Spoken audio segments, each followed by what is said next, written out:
કૃષ્ણ મિત્રો, સ્વાગત છે તમારું જયશ્રીસ કિચનમાં। તો આજે આપણે બનાવીશું બટેકાની કાતરી। તો તેના માટે અહીંયા મેં 5 કિલો જેટલા બટેકા લઈ લીધા છે।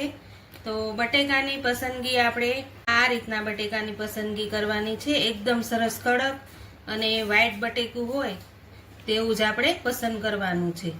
તો આ રીતનું મોટી સાઈઝનું લેવાનું છે, તો આપણી કાતરી એકદમ સરસ મોટી પડશે। તો અહીંયા આપણે બટેકાની છાલ ઉતારી લઈશું। પહેલા આ રીતે આપણે બધા જ બટેકાની છાલ ઉતારી લેવાની છે। તમને જો મારા વિડીયો પસંદ આવતા હોય તો મારા વિડીયોને લાઈક કરજો, વધુમાં વધુ શેર કરજો, અને હજુ સુધી સબસ્ક્રાઈબ ન કરી હોય તો પ્લીઝ સબસ્ક્રાઈબ કરી દેજો।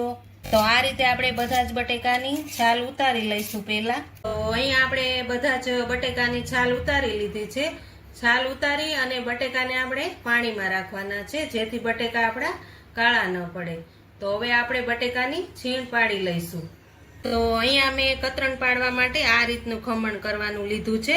તો તમારે આ જાડા કાણાવાળી આવે ખમણી, તેનો જ ઉપયોગ કરવાનો છે, તો આપણે આ એકદમ સરસ ખમણ પડશે। અહીંયા આપણે બટેકું લઈ લીધું છે, તો આ રીતનું બટેકું ઊભું રાખવાનું છે, તો આપણી કાતરી એકદમ સરસ લાંબી પડશે। આ રીતે આપણે બટેકાને ફેરવતું જવાનું છે, તો આ રીતની આપણી કાતરી એકદમ સરસ જો લાંબી પડશે। તો આ રીતે આપણે બધા જ બટેકાની કાતરી પાડી લઈશું। તો આ રીતનું આપણે કાતરી પાડી લીધી છે, આને હવે આપણે પાણીમાં નાખી દઈશું, જેથી આપણી કાતરી કાળી ન પડે। તો આ રીતે મેં મોટા વાસણમાં પાણી ભરી લીધું છે। હવે આપણે આ રીતે બધી જ કાતરીને પાણીમાં એડ કરી દઈશું। તો આ રીતે આપણે પ્રોસેસ કરીશું તો આપણે આખા વર્ષની બનાવીશું તો કાતરી તો એકદમ સરસ કાતરી બનશે અને એકદમ વ્હાઈટ રહેશે। તો આ રીતે આપણે બધી જ કાતરીને પાણીમાં રાખી દઈશું। તો અહીંયા આપણે બધી જ કાતરી પાડી લીધી છે। તો આ રીતે આપણે પાણીમાં ડૂબડૂબા રાખી હતી। હવે આપણે જ્યાં સુધી આ સ્ટારનો ભાગ ન નીકળે ત્યાં સુધી આપણે એને 4 થી 5 પાણીએ ધોઈ લેવાની છે। તો અહીંયા મેં 4 થી 5 પાણીએ સારીથી ધોઈ લીધી છે। તો જો એકદમ ક્લીન પાણી આવે ત્યાં સુધી મેં ધોઈ હતી, એટલે આ રીતે આપણે ધોઈ લેવાની છે, જેથી આપણું આખું વરસ સારી રહે। તો અહીંયા આપણે જે કાતરી પાડી હતી તેના માટે મેં અહીંયા ગરમ પાણી કરવા મૂકી દીધું હતું। તો આપણું એકદમ સરસ પાણી ગરમ થઈ ગયું છે। હવે તેમાં આપણે નિમક એડ કરશું। નિમક એડ કરી અને આપણે આમાં એડ કરશું લીંબુના ફૂલ, જેથી એકદમ સરસ રીતે આપણી કાતરી છે તે એકદમ સરસ વ્હાઈટ બનીને તૈયાર થશે। તો આ રીતે આપણે પાણી ઉકળી ગયું છે, હવે તેમાં આપણે કતરણ બધી એડ કરી દઈશું। તો આ રીતે આપણી કાતરી એકદમ સરસ રીતે બફાઈ ગઈ છે, આપણે ચેક કરી લઈશું। આ રીતે આપણે બે હાથેથી એકદમ જો ભાંગી જાય છે, તો આ રીતે આપણે બાફી લેવાની છે। મારે અહીંયા 5 થી 7 મિનિટ જેવું થયું છે। તો અહીંયા આ રીતે આપણે એક જારાથી લઈ કાણાવાળી જારીમાં આપણે કાઢી લઈશું। આ રીતે આપણે બધી જ કાતરીને કાઢી લેવાની। તો અહીંયા મેં એક સાડી પાથરી લીધી છે, આછી છે એકદમ। તો હવે તેમાં આપણે કતરણને સૂકવી દઈશું। આ રીતે આપણે એકદમ છૂટી છૂટી સૂકવશું તો એકદમ સરસ રીતે સુકાઈ જશે।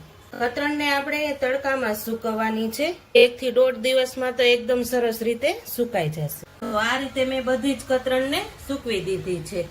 તો અહીંયા આપણી બટેકાની કાતરી એકદમ સરસ રીતે સુકાઈ ગઈ છે। જો તમે આ રીતે મેં 2 દિવસ ધાબા ઉપર સૂકવી હતી, એકદમ સરસ રીતે સુકાઈ ગઈ છે। જો હું તમને બતાવું, એકદમ સરસ રીતે કટકા પણ થઈ જાય છે।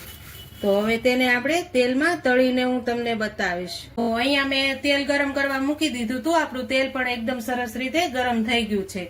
હવે આપણે તેને કાતરીને તળી લઈશું। આ રીતે હું તેલમાં નાખી, તેલ એકદમ સરસ ગરમ જ હોવું જોઈએ, તો જ આપણી કાતરી એકદમ સરસ તળાશે। તો તમે જોઈ શકો છો, જો એકદમ વ્હાઈટ આપણી કાતરી તળાઈ ગઈ છે।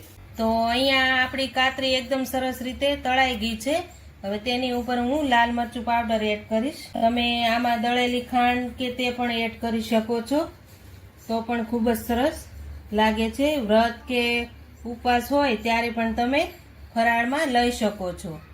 તો આ રીતે મેં કાતરી મારી બનીને પોચી રૂ જેવી તૈયાર થઈ છે। જો તમે પણ ઘરે જરૂરથી પ્રોસેસ કરજો. જો તમને મારી આ રેસીપી પસંદ આવી હોય તો મારા વિડીયોને લાઈક કરજો, શેર કરજો અને હજુ સુધી સબસ્ક્રાઇબ ન કરી હોય તો પ્લીઝ સબસ્ક્રાઇબ કરી દેજો ને કોમેન્ટ કરીને કહેજો કે તમને મારી બટેકાની કાતરી કેવી લાગી.